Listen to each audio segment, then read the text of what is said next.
제가 광교 사랑의 교회를 개척하면서 하나님께서 저의 마음 가운데 주신 캐치프레이가 있습니다. 교회에는 구절로 이렇게 소개되어 있지는 않지만 홈페이지에는 그 캐치프레이즈가 잘 소개가 되어 있는데, 꿈꾸는, 꿈대로 되는, 그리고 꿈의 열매를 얻는, 이 세 가지 어떤 진행형 형태의, 그리고 형용사적 형태의 캐치프레이즈가 되겠습니다. 우리 광교 사랑의 교회는 이 캐치프레이즈처럼 꿈꾸는 교회입니다. 참 저는 이 말이 참 좋은 것 같아요. 꿈꾸는 교회. 우리 광교 사랑의 교회는 꿈만 꾸는 것이 아니라 꿈대로 되는 그런 교회인 줄로 믿습니다. 하나님께서 우리 교회에 주신 귀한 말씀이 바로 에스겔서 47장 말씀인데, 모든 것을 살리시는 성령님의 역사가 그 말씀 가운데 나타나 있습니다. 우리는 이런 꿈을 가지고 있지 않겠습니까? 예수 안에 있으면 모든 것이 살아나시라, 모든 것이 살 것이라, 모든 것이 산다. 모든 것을 살리는 그 꿈을 위하여, 그리고 그 꿈대로, 우리가 꿈을 꾼 대로 또 하나님께서는 이루어 주실 줄로 믿습니다. 우리가 꿈을 꾸고 꿈대로 되는 것에만 만족하지 않고 우리는 더 나아가서 꿈의 열매를 얻는 것에도 우리 교회의 존재 목적이 있습니다. 참 그래서 저는 이 말을 참 좋아합니다. 꿈꾸는 대로 또 무엇보다도 꿈의 열매를 얻는 광교 사랑의 교회입니다. 이러한 광교 사랑의 교회의 캐치프레이즈에 걸맞게 우리 교회가 또 지향하는 목회 지향점이 있습니다. 그것은 제자 훈련하는 교회라고 할 수가 있습니다. 교회 홈페이지에 보면 우리 교회를 소개하는 그 안에 우리 교회가 앞으로 나아가야 할 그런 방향성이 제시되어 있습니다. 광교 사랑의 교회는 사랑의 교회의 목회 철학과 그 사역 정신을 계승한다고 되어 있습니다. 사랑의 교회는 한국 교회에서 대표적으로 제자 훈련을 하는 교회입니다. 또한 제자 훈련을 통해서 이 땅에 예수 그리스도를 닮은 그러한 제자들을 생산해내고, 그들이 또한 영적 재생산을 통해서 또 다른 제자들을 만들어가는 그 꿈을 우리가 꾸고 있는 것이죠. 제가 왜 이렇게 오늘 말씀을 접하기에 앞서서 이처럼 제자 이야기를 하고 꿈 이야기를 하느냐 하면, 오늘 본문에 바로 예수님께서 제자 삼는 그 내용이 기록되어 있기 때문에 그렇습니다. 우리 교회는 아직은 제자 훈련을 하지 않고 있습니다만은, 그러나 명실상부한 제자 훈련하는 교회가 될 것입니다. 그래서 나중에는 우리 광교 사랑의 교회 성도치고 제자 훈련을 받지 않은 그런 성도라면, 내가 광교 사랑의 교회 성도 맞나라는 그런 의심이 들 정도로 아마 제자 훈련과 그리고 제자됨에 대한 그런 문화가 이제 완숙하게 만들어져 갈 것입니다. 제자 훈련은 2년 동안 진행이 되게 되죠. 사랑의 교회에서 제자 훈련하는 그 과정은 1년 동안 제자 훈련을 받고 2년 동안 또 1년 동안 제자 훈련을 받은 사람이 받는 사역 훈련을 받게 됩니다. 이렇게 제자 훈련을 2년 동안 갈무리하고 완수하게 되면, 그 제자 훈련을 받은 사람은 순장으로 파송되어서 소그룹에서 이제 순원들을 섬기게 되죠. 영적 재생산 활동을 통해서 하나님의 말씀으로 예수님의 제자가 될 수 있도록 가르치는 그런 말씀 사역을 감당하게 합니다. 말씀 사역뿐만 아니라 예수님의 제자 된 성도들은 교회 곳곳에서 예수님의 증인으로서 삶을 살아갈 수 있도록 훈련받게 됩니다. 전도와 그 다음에 주일학교 교사, 찬양대원뿐만 아니라 평신도 선교사, 그리고 소녀를 돕는 그런 어떤 가장 역할, 다양한 형태로 예수님의 제자로서의 사역을 살도록 도전받고 또 훈련받게 되어 있는 것이죠. 그만큼 이 제자 훈련이라는 것은 사랑의 교회와 그 목회 철학을 같이 하는 광교 사랑의 교회의 어떤 영적 DNA라고 할 수 있을 것입니다. 원래 이 제자 훈련은요, 한국 사회에서 특별히 한국 기독교 영적 토양에서 대학생들을 복음화하는 그런 선교 단체에서 먼저 시작이 되었습니다. 대표적으로 대학생 선교회 CCC라고 하는 대학생 선교회나 UVF, 그다음에 내비게이터, IVF 같은 그런 좋은 선교 단체에서 제자 훈련이 이루어졌습니다. 제자 훈련은 아주 철저한 그런 말씀 훈련과 전도 훈련, 그리고 순종하는 훈련이 겸비되어 있습니다. 이러한 대학생 선교 단체에서 출발한 이 제자 훈련이 사랑의 교회를 통해서 기성교회 접목이 되게 되었고, 또한 그 사랑의 교회를 통해서 확실한 열매가 한국 사회에 펼쳐져 나가서 제자 훈련을 한국 교회가 받아들이는 일에 혁혁한 공로를 세운 것이 바로 사랑의 교회라고 할 수가 있습니다. 2000년 교회 역사 가운데서 그 유래를 찾아볼 수 없을 만큼 제자 훈련이라는 이 귀한 목회 철학과 가치가 이제 한국 교회를 영적으로 상승시키는 일에 또 영적으로 향상시키는 일에 상당한 역할을 감당했다고 보아도 뭐 그렇게 크게 틀린 말은 아닐 것입니다. 근데 우리가 알고 있는 것처럼 한 5, 6년 전부터 제자 훈련을 통해서 건강한 교회로 소문나 있던 사랑의 교회에 여러 가지 문제가 발생하게 되었죠. 그리고 그 여파는 이민교회와 세계교회에도 많은 여러 가지 부정적인 영향력을 미치게 된 것을 우리가 너무나 잘 알고 있습니다. 그러면서 제일 많이 들렸던 이야기가 무엇이냐면 한국 교회에는 예수님의 제자가 없다는 그런 비판을 많이 듣게 되었습니다. 그렇습니다. 우리는 이러한 비판에 대하여 겸허하게 우리의 심정을 내려놓고 한번 그 비판의 소리를 들을 필요가 있는 것입니다. 저는 이 땅에서 우리가 신앙생활을 할 때에 예수님께서 우리에게 두 가지 목표를 주셨다고 확신한 사람입니다. 하나는 하나님의 자녀로서의 정체성입니다. 하나님의 자녀로서의 정체성이라면 죄인된 우리가 예수 그리스도의 은혜와 그리고 보혈의 공로를 통해서 참으로 구원받은 믿음의 백성이 되었고 또 하나님의 자녀로서 하늘의 유업을 받는 상속받은 그런 하나님의 자녀로서의 너무나 놀라운 특권과 은혜를 경험하게 되었다는 것이죠. 동시에 우리가 또한 잊지 말아야 될 것은 무엇이냐면 예수님께서 우리를 구원하신 데에는 예수님의 제자가 되라는 강력한 권고의 명령도 있음을 간과하지 말아야 될 것입니다. 한국 교회가 최근 들어서 계속 지탄을 받는 이유 가운데 하나는 이처럼 두 가지 우리를 부르신 목적 가운데 하나님의 자녀됨에는 우리가 너무나도 익숙하게 받아들이고 그 부분에 대해서 우리가 가치를 인정했지만 그러나 예수님의 온전한 제자가 되어야 된다는 이러한 당위성에는 우리가 소홀하지 않았나라는 그런 생각을 갖고 있습니다. 그래서 저는 사랑의 교회에 있었을 때 교회 해법의 문제를 여러 가지 생각을 해보면서 우리가 제자 훈련을 받는 목적을 좀 더 확실하게 할 필요가 있겠다. 예수님의 삶과 예수님의 인격과 예수님의 말씀 앞에 우리가 순종하고 부복하면서 주님의 선하신 뜻을 조차 온전히 살아가는 때로는 우리의 삶의 모든 영역에서 모든 것을 포기하고 주님만 따를 수 있는 철저한 순종이 우리 가운데 결여되어 있기 때문에 한국 교회 안에는 하나님의 자녀는 있지만 예수님의 제자가 없다는 그 비판을 들을 수밖에 없겠구나라고 나름대로 진단을 한 경험이 있었습니다. 이러한 진단 기준에 맞춰 우리의 삶도 한번 되돌아볼 필요가 있습니다. 우리는 과연 하나님의 자녀입니까? 대부분의 성도님들이 이 부분에 대하여 아멘 하면서 동의할 것입니다. 그렇다면 이 자리에 계시는 우리 성도님들은 과연 예수님의 제자입니까? 라고 묻는 그 물음에 정말 100% 그렇습니다. 나는 온전한 주님의 제자입니다 라고 대답하는 분들이 과연 얼마나 되겠느냐 하는 그런 사실인 것입니다. 다른 사람을 차치하고서라도 제자 훈련을 저의 목회 철학으로 삼고 또 제자 훈련하기를 소원하는 제 심정과 혹은 제 삶을 하나님의 말씀이나 혹은 이러한 가치 기준에 제 자신을 접목해 보았을 때 너무나 많이 부족하다라는 것을 느끼고 또 회개하게 됩니다. 그렇기 때문에 오늘 본문을 통해서 주님께서 12 제자를 세우시는 이 과정 속에서 나는 과연 예수님의 제자인가를 다시 한번 생각해 볼 수 있는 좋은 기회라고 생각합니다. 오늘 본문은 12 제자를 세우신 예수님의 사역을 소개하고 있는데 그러므로 그 어떤 본문보다도 제자 훈련의 영적인 의미를 더 깊게 생각해 볼 수 있는 것이죠.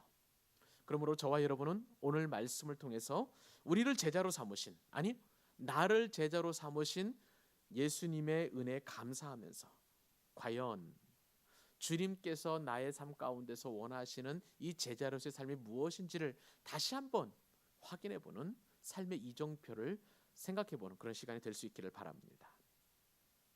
오늘 본문을 통해서 그럼 우리가 제일 먼저 생각해봐야 될 것은 과연 이 제자란 무엇인가 하는 제자에 대한 정의인 것입니다. 제자. 이 제자라는 말은요, 성경에서 보면 그렇게 낯선 말이 아닙니다. 왜냐하면 예수님께서 사시던 그 1세기 시대의 이 제자라는 말은요, 널리 보편적으로 사용하던 그런 말이었기 때문에 그렇습니다. 제자를 성경 언어로 마데테스라는 그 단어를 쓰는데요, 이 말은 배우다라는 단어, 이 만다노라는 그 헬라어 동사에서 파생이 되어서 마데테스라는 단어가 만들어졌습니다. 그러므로 제자를 한마디로 정의하라라고 이렇게 이야기해 본다면 제자는 바로 배우는 사람 혹은 배우는 자라고 이렇게 분명하게 정의할 수 있는 것이죠. 그 당시 사회에서 이 제자, 그러니까 배우는 사람은 굉장히 일반적인 그런 말이었습니다. 상거래에서 이 마데테스는 스승으로부터 상법을 배워서 장사를 잘하게 만드는 그 기술을 배우려는 사람을 마데테스라고 불렀습니다. 그뿐만 아니죠. 수공업 기술을 가지고 있는 뭐 예를 들어서 목수나 아니면은 어떤 천막을 만드는 그런 기술자라든지 아니면은 이제 간의 수공업을 통해서 그 기술을 전수해야만 하는 도제라고 하죠. 보통 한 스승이 한 제자를 집중적으로 가르쳐서 숙련된 그런 어떤 일꾼을 만들어내는 그러한 사람이 바로 이 제자였는데요. 그러한 기술을 배우는 이 제자를 일컫는 말이 바로 마데테스였습니다. 이러한 원리는 그때 당시에 율법적으로도 적용이 되었습니다. 율법을 가르치는 그 랍비에게 그 율법을 받아서 배우는 사람, 그 사람이 바로 마데테스라고 할 수가 있는 것이죠. 그 당시 제자들은 스승의 가르침에 헌신해야 할 뿐만 아니라 적어도 스승의 명령에 절대적으로 헌신해야만 하는 그런 룰이 있었습니다. 왜냐하면 제자는 자기가 스승을 찾아가서 나를 제자 삼아 주십시오라고 말하는 것이 아니라 스승이 직접 제자를 선택해서 가르쳤기 때문에 그러한 스승의 기술을 배우기 위해서는 제자는 철저하게 순종해야만 했던 것이고요. 무엇보다도 그 스승의 가르침에 절대적으로 헌신해야만 한다는 그런 전제가 이미 이러한 제자라는 말 안에 스며들어 있었던 것입니다. 이러한 제자에 대한 그 문화적인 정서가 1세기에 그리고 특별히 이 성경에 기록되어 있는 이 세계관에 깔려 있는 것을 우리가 염두에 두어야 합니다. 성경에 보니까요, 이 제자라는 단어는 마데테스라는 단어는 총 269번 등장합니다. 근데 이 제자라는 말이 대다수의 신약 성경에서 등장하고 있는 것을 볼 수가 있습니다. 마태복음, 마가복음, 누가복음을 일컬어서 공관복음이라고 하죠. 이 공관복음의 이 마데테스라는 단어는 160번 등장하고요. 그리고 요한복음에는 78번에 걸쳐 등장합니다. 그리고 그 이후에 사도행전에도 이 제자가 등장하는데 28번 등장하는 것이죠. 그러므로 이 제자라는 단어는 1세기에 기록되었던 성경뿐만 아니라 1세기 세계관에 예수 그리스도와 관련되어서 밀접하게 다루어지고 연관된 그러한 단어라는 사실을 우리가 잊지 말아야 하는 것입니다. 공교롭게도 예수님의 제자 할 때 이 제자라는 말과 비슷한 단어가 이제 그리스도인이라는 단어가 있는데요. 그리스도인은 성경에 3번 등장하고요. 또한 신자, 이제 뭐 신앙생활하는 사람 혹은 예수를 믿는 사람을 신자라고 일컬어지는데 이 신자라는 단어는 2번밖에 언급되지 않습니다. 그러고 보면은 우리가 성경적 원리에 입각해서 생각해 볼 때에 이 제자라는 단어가 너무나 빈번하게 나오기 때문에 예수님께서는 그리스도인이나 혹은 신자를 만든 것이 아니라 제자를 만드는 일에 온 심혈을 기울였고, 그리고 예수 그리스도를 따르는 그때 당시 사도들은 이러한 제자 훈련에, 제자 삼는 일에 얼마만큼 관심과 그다음에 그들의 관심을 집중했는지 나름대로 생각해 볼 수 있는 것입니다. 특히 예수님은요, 이 배우는 자라는 제자의 의미에 더 깊고 심오한 의미를 부여하셨습니다.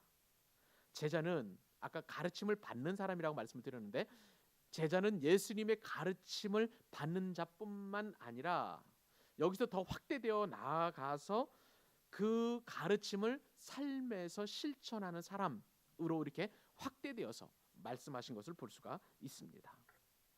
그러므로 예수님께서 선택하신 이 제자는 선택할 때 있어서 굉장히 신중을 기할 수밖에 없었습니다.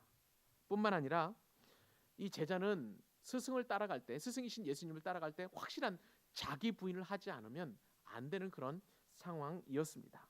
그리고 무엇보다도 예수님의 그 부르심 앞에 의지적이고도 절대적인 순종을 했던 사람들임을 우리는 성경을 통해서 그리고 이 언어 연구를 통해서 생각해 볼 수 있습니다. 제가 예전에 제자 훈련과 관련되어서 책을 한 권 읽은 적이 있었는데, 그때에 영적 제자도 Spiritual Discipleship이라는 책을 진 오스왈드 샌더스라는 사람의 책을 읽은 가운데 굉장히 마음에 남는 구절이 하나 있었습니다.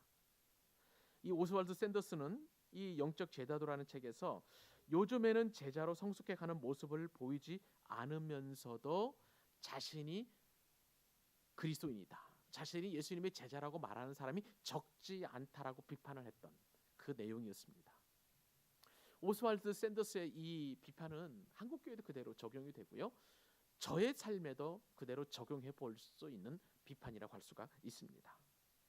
반면에 예수님께서 직접 부르신 이 제자들은 이 오스왈드 샌더스의 비판에서 굉장히 자유로웠던 사람입니다. 그만큼 예수님의 선택한 제자들은 주님의 말씀에 절대적으로 순종하게 되었고, 확실한 자기 부인이 있었고, 또 예수님의 선택에 걸맞게 그들의 삶을 살아낸 것을 볼 수가 있습니다. 베드로는요, 예수님께서 부르셨을 때에 마가복음 10장 28절 말씀에 따르면 우리가 모든 것을 버리고, 다시요, 베드로가 고백하기를 우리가 모든 것을 버리고 주를 따랐나이다 라고 이렇게 고백을 하게 되었습니다. 확실한 자기 부인이죠.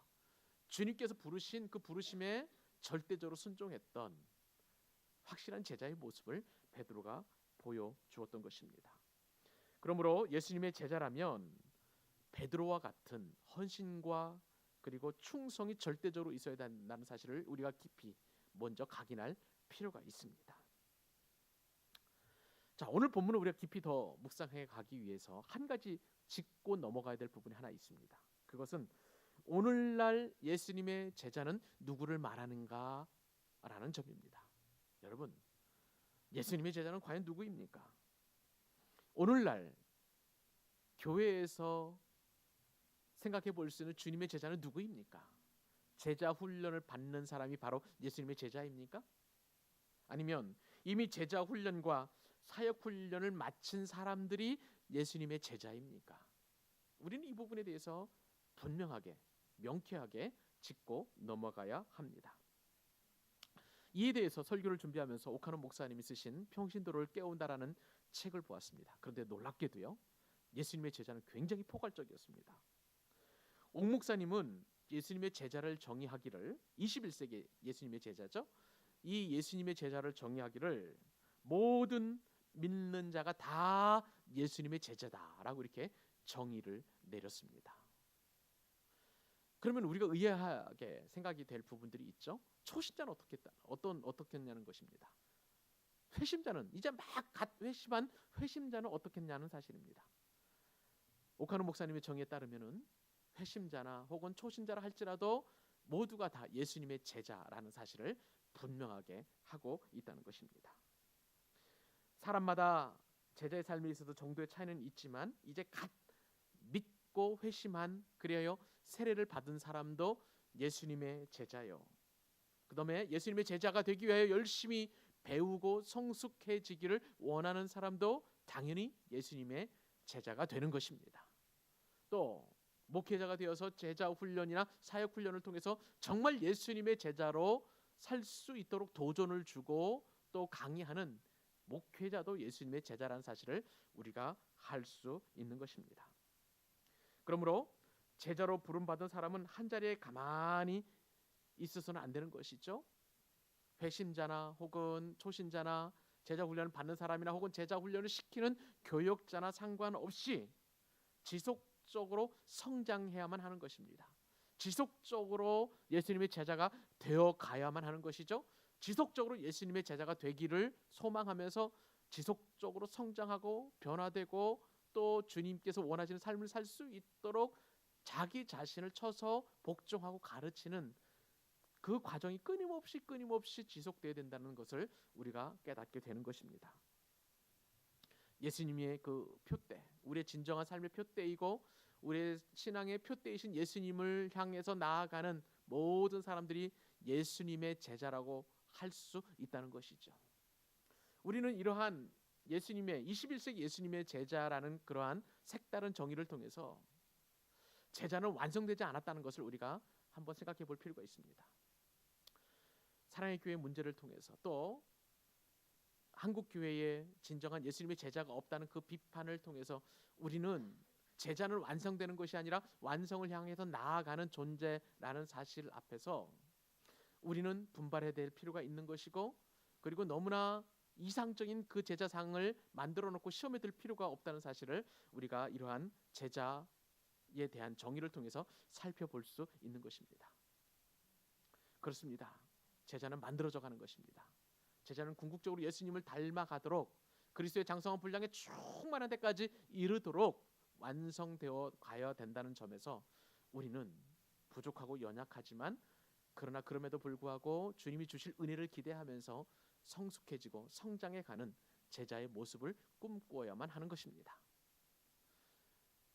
세상 사람들이 말하는 것처럼 완벽한 사람의 그 모습, 성인과도 같은 그런 모습이 제자가 아니라는 것이죠. 그런 제자에 대한 정의를 우리가 늘 긴장과 또 다른 한편으로는 진통이 있고 고통이 있다는 그러한 생각을 가져가면서 점점점 주님을 닮아가는 저와 여러분이 되어야 될 줄로 믿습니다. 우리가 오늘 말씀을 통해서 또 한 가지 더 살펴보아야 될 영적 교훈은 무엇이냐? 제자가 바로 만들어져 가는 그런 과정에 있는 사람이다 라는 그런 정의를 한 가지 내려놓고, 그러면 예수님께서 그렇다면 제자를 부르신 이유가 무엇일까? 특별히 오늘 본문을 통해서 12명의 제자를 부르신 이유가 무엇일까를 생각해 보는 것도 상당히 의미 있는 일이라고 할 수가 있겠습니다. 오늘 본문에 보니까요, 예수님께서 제자들을 세우기에 앞서서 먼저 하신 일이 있습니다. 13절 말씀인데요. 우리 본문 3장 13절 말씀을, 마가복음 3장 13절 말씀을 같이 함께 읽어보도록 하겠습니다. 자, 시작. 또 산에 오르사 자기가 원하는 자들을 부르시니 나아온지라. 자, 여러분, 예수님께서 지금 12명의 제자들을 부르시는데 부르시기에 앞서서 주님께서 행하시는 행동이 한 가지 있습니다. 무엇입니까? 산에 올라가신 일이었습니다. 예수님께서는요, 공생의 사역을 사시면서 매우 중요한 일이 있을 때마다, 매우 중요한 결정을 내리실 때마다 산으로 올라가신 것을 볼 수가 있습니다. 여러분, 예수님께서 공생의 사역을 시작하실 때에 사탄에게 시험 받으신 곳이 어딘지 아십니까? 광야 혹은 산이었습니다. 또 예수님께서 기독교의 대헌장이라고 할 만큼 주옥 같은 산상수훈의 말씀을 하신 곳이 어딘지 아십니까? 그것도 바로 산이었습니다. 주님은 기도하시기 위해서 자주 산에 오르셨다라고 성경에 많이 기록되어 있고요. 또한 예수님께서 변화산에서 아름다운 모습으로 변화되었던 곳도 바로 산이었던 것을 우리는 너무나 잘 기억하고 있습니다. 주님께서 또한 십자가를 지시기 전에 전날 밤에 기도하셨던 곳이 어디입니까? 겟세마네 동산, 역시 산이었던 것을 볼 수가 있는 것이죠. 무엇보다도 주님께서 우리를 위해서 죽으시고 우리를 구원하시기 위하여 십자가를 지셨던 곳, 그것이 바로 갈보리 산이었습니다. 주님께서 또한 부활하시고 승천한 곳이 어디입니까? 그곳은 바로 감람산이었습니다.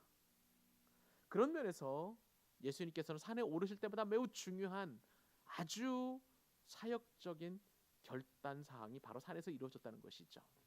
주님께서 오늘 본문에 따르면 산에 오르셨다라고 성경에 기록되어 있습니다. 오늘 본문과 동일한 내용이 기록되어 있는 마태복음 10장과 누가복음 6장 말씀에 따르면 주님께서는 이 제자를 세우시기 위해서 산에 오르셔서 오랫동안 기도하셨던 것을 볼 수가 있습니다. 그러므로 마가복음 3장 13절에서 주님께서 산에 오르셨다라고 간단하게 표현되어 있지만 주님께서는 기도하러 산에 오르셨다는 것을 우리는 미루어 짐작할 수 있는 것이죠. 그렇다면 여러분, 주님께서 왜 산에 오르셨습니까? 뒤에 말씀이 이 내용을 뒷받침하고 있습니다. 자기가 원하는 자들을, 예수님 당신께서 원하는 자들을 부르시고 제자로 삼기 위해서 지금 산에 오르셔서 기도하신 것을 볼 수가 있는 것입니다. 여러분, 주님께서는 제자를 세우시기 위해서 이처럼 기도하시며 산에 오르셨습니다. 그리고 자신이 원하는 그런 사람들을 부르셔서 주님의 제자로 삼으셨습니다. 그렇다면 여러분, 왜 예수님께서 이처럼 원하는 사람을 부르셨을까요? 두 가지 이유가 있습니다. 오늘 본문과 병행하는 마태복음에 따르면요, 예수님께서 제자들을 택하시는 장면이 등장하는데, 예수님은 모든 성과 촌에 두루 다니시면서 회당에서 가르치셨고 천국 복음을 전파하셨습니다. 마태복음에 나오는 그 말씀이시죠. 그리고 모든 질병과 약한 것을 고치신 것이 바로 주님께서 하신 사역이셨습니다. 가르치시고 전파하시고 치유하신 것이죠. 그런 주님께 수많은 무리들이 몰려왔는데, 그런데 그들의 모습이 참 특이했습니다. 마치 목자가 없는 양과 같이 고생하는 모습이었다라고 성경에 기록되어 있기 때문에 그렇습니다. 마가복음 9장 36절로 38절 말씀에 따르면 예수님께서는 이처럼 목자 없는 양과 같은 사람들의 굉장히 안타까운 마음과 동정심을 갖고 계셨습니다. 마태복음 9장 36절로 38절을 제가 읽어드립니다. 무리를 보시고 불쌍히 여기시니 이는 그들이 목자 없는 양과 같이 고생하며 기진함이라. 이에 제자들에게 이르시되 추수할 것은 많되 일꾼이 적으니 그러므로 추수하는 주인에게 청하여 추수한 일꾼들을 보내주소서 하라 하시니라. 여러분, 주님께서는 제자들에게 뭐라고 말씀하셨냐면요, 추수할 것은 많되 일꾼이 적으니 따라서 추수하는 주인에게 청하여 추수한 일꾼들을 보내주소서 하라라고 이렇게 가르치셨다는 것입니다. 주님이 추수할 내용은 무엇입니까? 그것은 다름 아닌 목자 없이 고생하는 그런 사람들이었습니다. 이 고생하는 사람들은 자신을 인도해줄 목자가 없었기 때문에 주님께서 동정하실 정도로 비참한 인생을 살던 그런 사람들이었습니다. 그러므로 주님은 추수하는 주인에게 청해서 추수하는 일꾼들을 보내어 주실 것을 요청하라고 제자들에게 말씀하신 것입니다. 그리고 나서 마태복음 10장에서 이제 주님께서는 제자들을 부르시는 장면이 나오는 것입니다. 그렇습니다. 사랑하는 여러분, 주님께서 12제자를 세우신 이유가 무엇입니까? 일할 것은 많은데 일꾼이 없는 것이 바로 예수님께서 제자들을 부르신 이유인 것입니다. 오늘날은 특히 더합니다. 이제 한국교회의 부흥의 중흥기가 지나고 점점점 쇠퇴기에 들어섰다고 많은 선교학자들이나 혹은 신학자들이 그렇게 이야기하고 있습니다. 제가 이 지역 사회를 섬기는 목회적 영적 토양을 보았을 때도 보면 많은 사람들이 더 이상 복음에 대하여, 교회에 대하여 관심을 갖고 있지 않습니다. 아파트나 아니면 세대를 방문하면서 전도지나 혹은 여러 가지 또 복음과 관련된 내용을 증거할 때마다 느끼는 것은 이 현관문에 달려있는 교패보다도 교패에 달리지 않는 집들이 너무나 더 많다는 것이죠. 대략 그 집을 100이라고 봤을 때에 교패가 달려있는 집은 불과 10개에서 15개 정도 미만입니다. 그 중에 또 천주교가 또 몇 개 들어가 있고요. 또 불교도 교패가 잠깐 붙어 있는 것을 보면 나머지 전혀 복음에 대해서 관심이 없고 전혀 교회에 대해서 관심을 보이지 않는 수많은 사람들이 이 지역 사회에 살고 있음을 저는 피부로 느끼고 있다는 것이죠. 그러므로 주님께서 하신 말씀은 틀린 말씀이 아닙니다. 주님께서 저를 제자로 부르시고 이 자리에서 함께 예배하는 하나님의 백성들, 예수님의 제자들을 삼으신 목적은 일꾼들이 정말 필요한데 할 일이 너무나 많은데 추수한 일꾼들이 없는 이 시대에 주님의 복음을 증거하는 추수꾼으로 저와 여러분을 부르셨다는 사실입니다. 사랑하는 여러분, 우리는 삶의 영역에서 주님께서 선택하신 추수하는 일꾼인 줄로 믿으시기 바랍니다. 주님께서는 추수하는 주인에게 청해서 추수하는 일꾼들을 보내주소서라는 그러한 기도를 시키실 정도로 저와 여러분을 삶의 모든 영역에서 일꾼으로 삼아 주셨습니다. 주님의 제자로서 우리를 일꾼 삼아 주신 그 주인의 부르심에 합당하게 모든 일들을 감당하는 저와 여러분 될 수 있기를 주님의 이름으로 축복합니다. 또 하나, 예수님께서는 왜 12제자를 부르셨을까요? 두 번째 이유입니다. 그것은 예수님의 구원 사역을 전파하기 위해서 제자들을 세우셨다는 것입니다. 오늘 본문과 병행하는 또 다른 성경 본문이 바로 누가복음 6장입니다. 누가복음 6장 12절로 16절 말씀에 따르면 주님께서 제자들을 세우시는데, 근데 이 주님께서 제자들을 세우시기에 앞서서 주님은 굉장히 많이 어려운 일을 당하시게 됩니다. 대적하는 무리들이 상당히 많이 주님 앞에서 주님의 사역을 가로막고 있는 것을 볼 수가 있는 것이죠. 대적자들은 점점점 포악해졌습니다. 그 포악해진 대적자들은 예수님을 적대하게 되었는데, 이것은 성경에서 이야기하기를 예수님께서 십자가에 달릴 때가 다가왔다고 누가복음의 저자인 누가는 그렇게 해석을 해 놓았습니다. 예수님께서 이 땅에 오신 최고의 목적이 무엇입니까? 저와 여러분을 구원하시기 위하여 십자가를 지시기 위해 이 땅에 오셨는데, 근데 죽음 이후에 예수님께서 이루신 그 구원 사역을 전파하기 위해서 제자를 세우는 것은 상당히 중요한 일이었던 것입니다. 그래서 누가복음 6장 11절로 13절 말씀에 따르면 예수님께서 제자 삼는 그런 내용이 나옵니다. 우리 다 같이 누가복음 6장 11절로 13절 말씀을 한번 읽어보고 오늘 말씀을 갈무리하기를 원합니다. 같이 한번 읽어보도록 하겠습니다. 시작. 그들은 노기가 가득하여 예수를 어떻게 할까 하고 서로 의논하니라. 이때 예수께서 기도하시러 산으로 가사 밤이 새도록 하나님께 기도하시고 밝음에 그 제자들을 부르사 그 중에서 12를 택하여 사도라 칭하셨으니. 여러분, 오늘 본문에 보니까 예수님께서 특별히 우리가 읽었던 이 누가복음 6장에서 누가는 분명히 얘기하고 있죠. 그들은 노기가 가득하여 예수를 어떻게 하면 잡아 죽일까 하는 것이죠.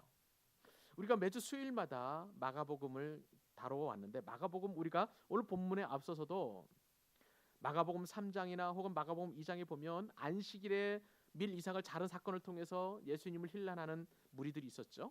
또 안식일에 하필이면 그 안식일에 손마른 사람을 고쳐주시는 그 기적을 일으키자 예수님을 이렇게 죽이려 했던 이 바리새인들이 헤롯 땅과 함께 어떻게든 예수를 죽일까 의논했다고 마가복음 3장 6절에 분명히 그렇게 기록되어 있습니다. 이런 대적자들이 있는 상황에서 예수님께서는 그 예수님의 귀한 사역과 그리고 예수님께서 이루신 그 구원 사역을 증거하기 위해서 반드시 증인들이 필요했기 때문에 예수님께서는 그러한 목적으로 12명의 제자를 세우셨다는 것입니다. 사랑하는 여러분, 그렇습니다. 예수님께서 제자를 세우신 목적이 무엇입니까? 일꾼을 세우는 일이요, 다른 하나는 바로 예수님의 구원 사역을 전파하는 것입니다. 그 예수님께서는 저와 여러분을 지금도 일꾼으로 세워주신 줄로 믿습니다. 우리는 사역의 현장에서, 가정에서, 학교에서, 또 주변 지역사회에서 예수 그리스도의 행하신 일을 증거하고 하나님 나라를 증거하는 그 일을 위하여 예수님께서 제자로 부르신 줄 믿으시기 바랍니다. 더불어서 우리는 나를 구원하신 그 예수님의 그 은혜를 전파하기 위하여 증인으로 삼아주신 예수님의 제자인 줄 믿으시기 바랍니다. 그 귀한 부르심에 합당한 삶이 우리 앞에 이제 펼쳐져야만 합니다. 그냥 하나님의 자녀된 그런 신분에서 우리 만족하지 말고 우리를 부르신 그 목적에 합당하게 우리의 삶의 현장에서 예수님의 복음을 증거하고 뿐만 아니라 우리가 삶의 현장에서 어떤 일을 행하실지를 원하시는 주님의 뜻을 깨달아서 그 일을 행하는 저와 여러분 될 수 있기를 우리 주님의 이름으로 축복합니다.